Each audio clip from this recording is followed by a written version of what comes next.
Hello everyone, good afternoon. তো আজকের ভিডিওটি একটু অন্যরকম হতে চলেছে।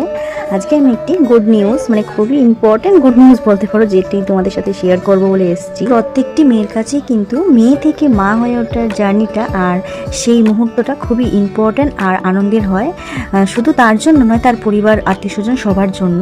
তো এই এক্সপিরিয়েন্সটা অলরেডি আমি 5 বছর আগে একবার করে ফেলেছি। আমার একটা বেবি বয় আছে 5 বছরের, তোমরা সবাই জানো। আমার ইচ্ছে ছিল আমি 5 মান্থ পর ব্যাপারটা সবার সাথে শেয়ার করবো, বাট যেহেতু আমি সোশ্যাল মিডিয়ায় সবসময় ফটো বা বিভিন্ন রকমের রিলস আপলোড করে থাকি, তাই আমার কাছে বিভিন্ন রকমের মেসেজ কলস আসছিল।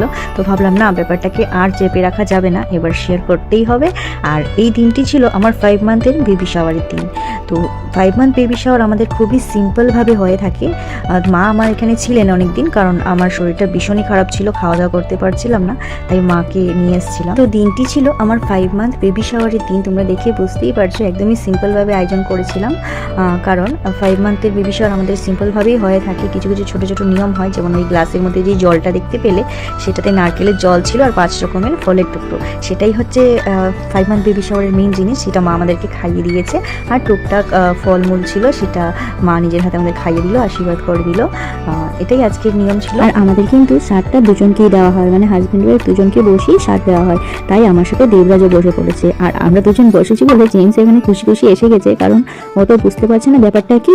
ও ভাবছে হয়তো বার্থডে বা কিছু, তাই কেক কাটিং এর জন্য ও চলে এসেছে। যদি এই ভিডিওটি তোমাদের ভালো লাগে তাহলে কিন্তু অবশ্যই ভিডিওটিতে একটা লাইক, কমেন্ট, শেয়ার, সাবস্ক্রাইব করে দেবে। আর যদি তোমরা এই ভিডিওটি আমার ফেসবুক পেজ থেকে দেখে থাকো তাহলে অবশ্যই পেজটিকে ফলো করে দিও। আর আমাকে দেখে কি মনে হচ্ছে, আমার বেবি বয় হবে না বেবি গার্ল, সেটা কিন্তু অবশ্যই তোমরা কমেন্টে লিখে যেও।